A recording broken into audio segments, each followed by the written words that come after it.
प्यारे दोस्तों, आज की हमारी इस वीडियो में हम आपके लिए एक पौराणिक कथा लेकर आए हैं। प्राचीन समय की बात है। शिवपुरी गांव में मंगल नाम का एक गरीब ब्राह्मण रहा करता था। वो स्वभाव से बहुत ही धर्म कर्म और पूजा पाठ किया करता था। ब्राह्मण नियम से रोजाना सुबह पीपल के पेड़ के नीचे जल चढ़ाता था और उसी पेड़ पर माँ लक्ष्मी जी का वास था। एक दिन लक्ष्मी मैया ब्राह्मण की पूजा से प्रसन्न होकर लक्ष्मी जी ने एक लड़की का रूप धारण किया और पीपल में से निकलकर उस ब्राह्मण के पास आई और उस ब्राह्मण के पास आकर, प्रणाम पिताजी। यह बात सुनकर गरीब ब्राह्मण बोला, तुम कौन हो बेटी, जो तुमने मुझे पिता कहा है? यह बात सुनकर लक्ष्मी माता के रूप में वो लड़की बोली, मेरा इस दुनिया में कोई भी नहीं है। मैं आपको रोजाना यहाँ पीपल के पेड़ में जल चढ़ाते हुए देखती हूँ, इसलिए मैंने आपको अपना पिता कहा है। पिताजी, क्या मैं भी आपके साथ आपके घर चलूं? यह बात सुनकर ब्राह्मण अपने मन में विचार करता है कि पहले ही मेरे पास 6 लड़कियां हैं और अगर मैं इसे मेरे साथ ले गया तो मैं इसे खिलाऊंगा क्या? हम तो कैसे भी करके रूखा सूखा खाकर अपना गुजारा कर लेते हैं, पर ये बेचारी रूखा सूखा कैसे खा पाएगी? गरीब ब्राह्मण कुछ नहीं बोला और वापस अपने घर लौट आया। अब ब्राह्मण जब भी पीपल के पेड़ में जल चढ़ाने जाता तो हर रोज ऐसा ही होता। इसी चिंता में ब्राह्मण अब दिन बे दिन कमजोर होता ही जा रहा था। ब्राह्मण का मन अशांत रहने लगा। ये सब देखकर एक दिन ब्राह्मण की पत्नी ब्राह्मण से बोली, सुनो जी, आजकल क्या बात है? आप अशांत और दुखी दिखाई दे रहे हो। मैं आपकी इतनी सेवा करती हूँ, फिर भी आप इतने कमजोर क्यों होते जा रहे हो?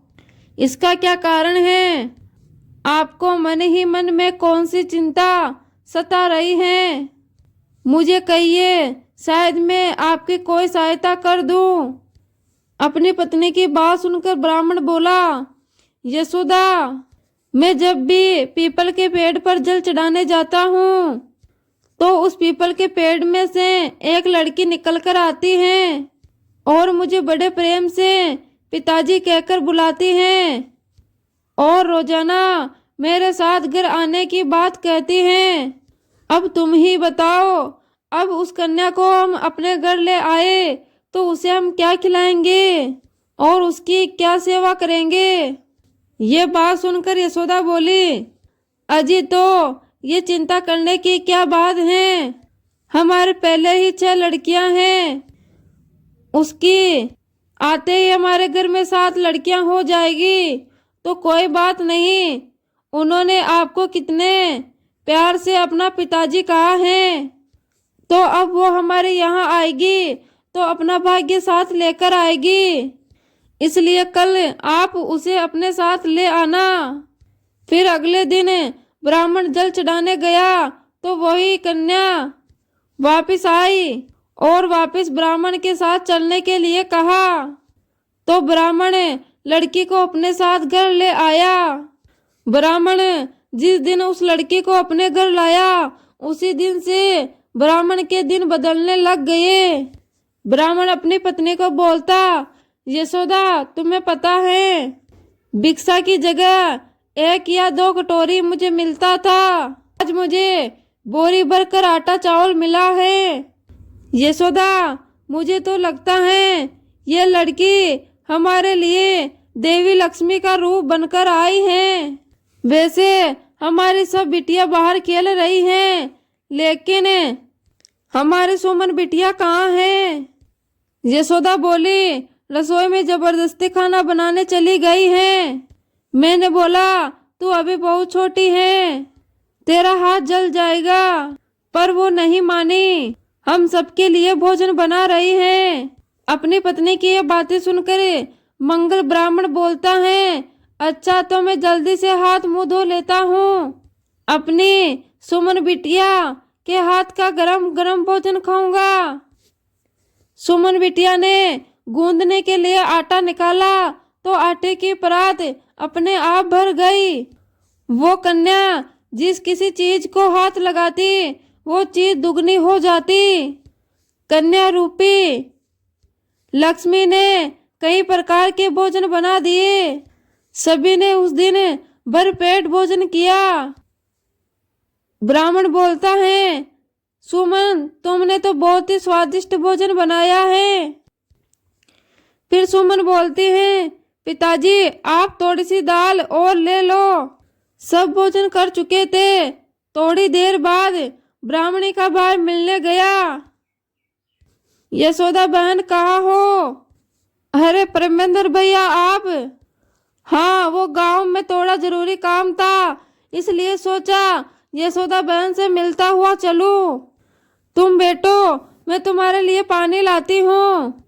यशोदा बहन बहुत जोरों की भूख लगी है, कुछ खाने को हो तो वो भी लेते आना। यशोदा अपने मन में सोचती है, सब तो भोजन कर चुके हैं, अब मैं परमेंद्र भैया को क्या खिलाऊंगी। उतने में सुमन बोलती है, माँ क्या हुआ, आप क्यों परेशान हो?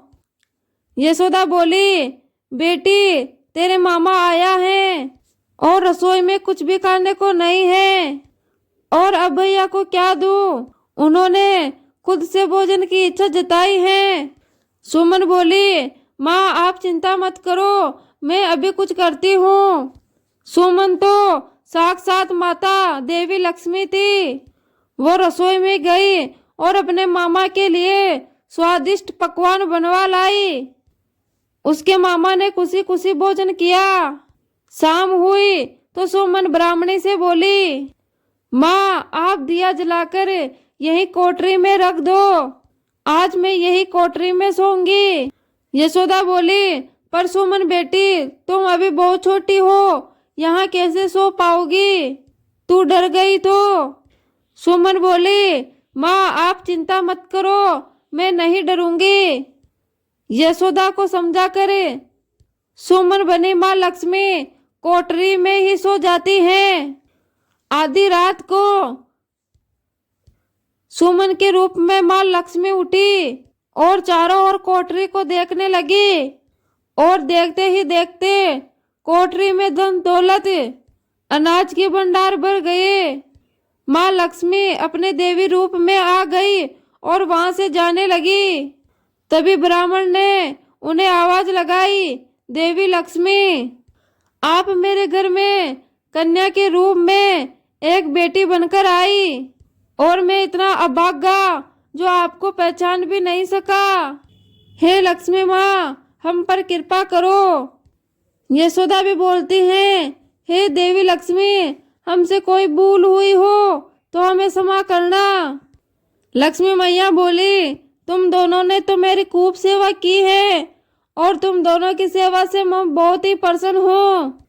तुम दिन रात पूजा पाठ में ध्यान लगाते हो, मेरी पूजा करते हो, सबका भला सोचते हो, तुम्हारा स्वभाव बहुत ही दयालु है। ये देखकर मुझे और ही ज्यादा प्रसन्नता हुई। मेरा आशीर्वाद सदैव तुम्हारे और तुम्हारे परिवार के साथ बना रहेगा। तुम्हारे जीवन में धन दौलत और वैभव की कभी कमी नहीं आएगी।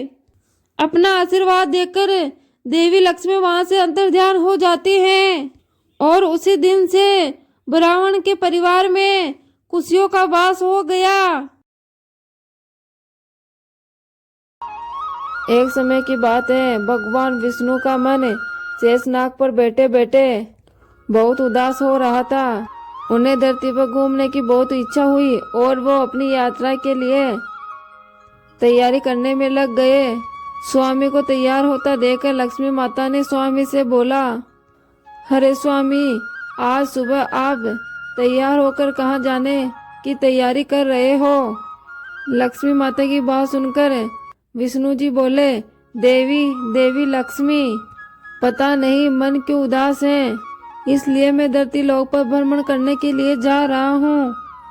विष्णु जी की बात सुन के माता लक्ष्मी बोली, हे देव, आप धरती पर भ्रमण करने के लिए जाएंगे तो आपके बिना मेरा मन भी नहीं लगेगा। क्या मैं भी आपके साथ चल सकती हूँ? ठीक है देवी लक्ष्मी, पर उसके लिए तुम्हें मेरी एक शर्त माननी होगी। तुम धरती पर पहुंचकर उत्तर दिशा की ओर नहीं देखोगी। माता लक्ष्मी बोलती हैं, ठीक है स्वामी, मैं धरती लोक पर पहुंच के उत्तर दिशा की तरफ नहीं देखूंगी। मुझे आपकी यह शर्त मंजूर है। भगवान विष्णु की शर्त से माता लक्ष्मी सहमत हो गई और प्रातः काल सूरज उगते ही माता लक्ष्मी और भगवान विष्णु धरती पर पहुंचे और उसी समय सूर्य उदय हुआ था। रात बारिश होकर हटी थी। चारों ओर हरियाली हरियाली थी। धरती की सुंदर हरियाली को देखकर माता लक्ष्मी बहुत ही खुश हुई और भगवान विष्णु को दिया वचन भूल गई। माता लक्ष्मी धरती को देखते देखते कब उत्तर दिशा की ओर देख ली उसे पता ही नहीं चला। धरती का वातावरण देखने में कितना मनमोहक है और वह फूलों से भरा खेत, ये तो कितना ही सुंदर है।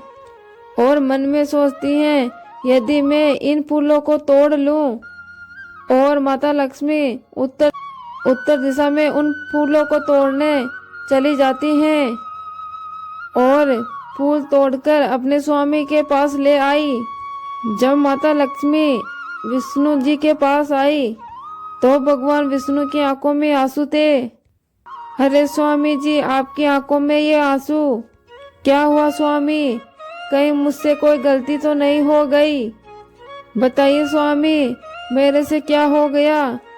लक्ष्मी जी की बातें सुनकर विष्णु जी बोलते हैं, देवी लक्ष्मी, आप मेरा वचन याद नहीं रख पाई।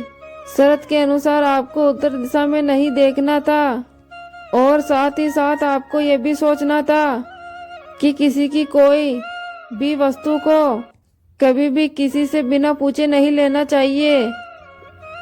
माता लक्ष्मी भगवान विष्णु की बातें सुनकर रोने लगती हैं और बोलती हैं, स्वामी जी, मुझसे भूल हो गई, मुझको क्षमा कर दीजिए।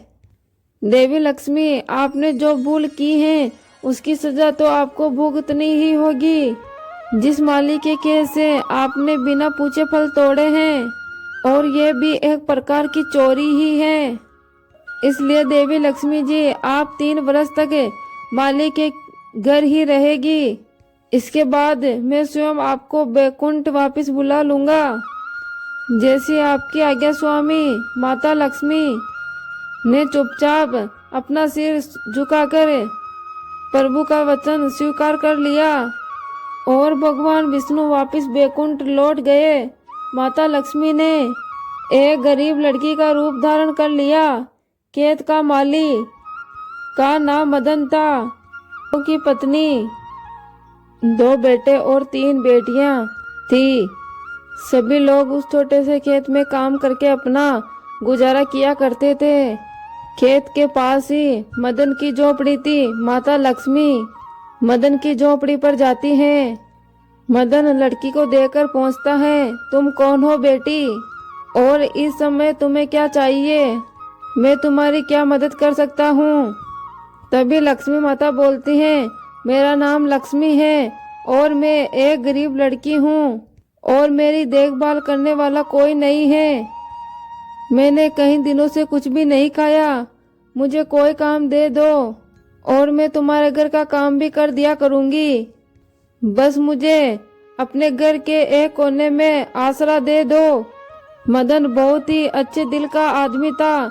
उसे लड़की पर दया आ गई और वो उस लड़की से बोला, देखो बिटिया, मैं तो बहुत ही गरीब हूँ। मेरी कमाई से मेरा घर का खर्चा बहुत ही मुश्किल से चलता है, पर लेकिन मेरे 3 की जगह 4 बेटियां होती तब भी मैं ही गुजारा करता। जैसा रूखा सूखा हम खाते हैं वैसा ही तुम्हें खिला सकता हूँ। यदि तुम मेरे यहाँ रूखा सूखा खाकर खुश रह सकती हो तो तुम अंदर आ जाओ। लक्ष्मी बोलती हैं, आपने मुझे अपनी झोपड़ी में जगह दी, आपका बहुत बहुत शुक्रिया। माता लक्ष्मी 3 साल मदन के घर नौकरानी बनकर उनके घर का काम करती हैं। जिस दिन से माता लक्ष्मी मदन के घर आई थी, उसी दिन से मदन के घर आमदनी में उसने एक गाय खरीद ली थी। मदन की पत्नी बोलती हैं, अजी यह नई गाय खरीद लाए, ये तो बहुत ही अच्छा हुआ। लगता है आज तुम्हारी आमदनी बहुत अच्छी हुई है। ममता सब माता लक्ष्मी की दया है। माता लक्ष्मी अपने मन में सोचती हैं, मदन मैंने कोई चमत्कार नहीं किया, यह सब तुम्हारे दयालु स्वभाव का ही फल है जो आज तुम्हें प्राप्त हुआ है। तुमने तो मुझे एक गरीब लड़की समझकर अपने घर में आश्रय दिया है। धीरे धीरे मदन की आमदनी अच्छी होने लगी। उसने जमीनें खरीदनी शुरू कर दी और एक अपने रहने के लिए बड़ा सा बंगला बना दिया। सारी सुख समृद्धि, गहने, कपड़े सभी उसके पास थे। लक्ष्मी मदन के घर और खेत पर काम करती रहती थी। एक दिन मदन बातें करते करते अपनी पत्नी ममता से कहने लगा, मुझे ये सब कुछ इस लड़की लक्ष्मी के आने के बाद ही मिला है। जब से ये मेरे घर आई है, मेरी तो किस्मत ही बदल गई है। मदन लक्ष्मी के बारे में सोच ही रहा था कि एक दिन जब वो अपने खेत से काम करके घर लौट रहा था, तो अपने घर के सामने एक देवी स्वरूप गहनों से सजी एक लड़की को देखकर वो हैरान रह गया। उसने ध्यान से देखा और बोला, अरे ये तो वो बोली बेटी लक्ष्मी है, ये तो साक्षात माता लक्ष्मी ही लग रही है। ममता बच्चों को लेकर बाहर आओ, देखो माता लक्ष्मी स्वयं हमारे द्वार पर आई है। मदन का पूरा परिवार बाहर आ गया। सभी हैरान होकर माता लक्ष्मी को देख रहे थे। मदन बोलता है, माता लक्ष्मी हमें माफ करना, हम अनजान में आपसे बहुत काम करा बेटे। माता हम आपको पहचान नहीं पाए, ये हमसे कैसा अपराध हो गया, माता हम सबको क्षमा कर दो। माता लक्ष्मी बोलती हैं, मदन तुम बहुत ही नेक दिल के और दयालु व्यक्ति हो। तुमने मुझे गरीब घर की बेटी समझकर अपने घर में जगह दी। 3 साल तक मुझे अपनी बेटी की तरह रखा। इसके बदले में तुम्हें वरदान देती हूँ कि तुम्हारे पास कभी भी खुशियों की कमी नहीं होगी। तुम्हारे पास धन की भी कभी कोई कमी नहीं आएगी। तुम्हें अपने जीवन में सारे सुख मिलेंगे जिसके तुम हकदार हो। मदन को और उसके परिवार को यह आशीर्वाद देकर माता लक्ष्मी अपने स्वामी भगवान विष्णु द्वारा भेजे विमान में बैठकर बैकुंठ चली जाती हैं। मदन और उसका परिवार हाथ जोड़कर माता लक्ष्मी की पूजा करने लगते हैं। प्यारे दोस्तों, ये थी माता लक्ष्मी बनी नौकरानी की कहानी। आपको कैसी लगी कमेंट बॉक्स में कमेंट करके जरूर बताएं।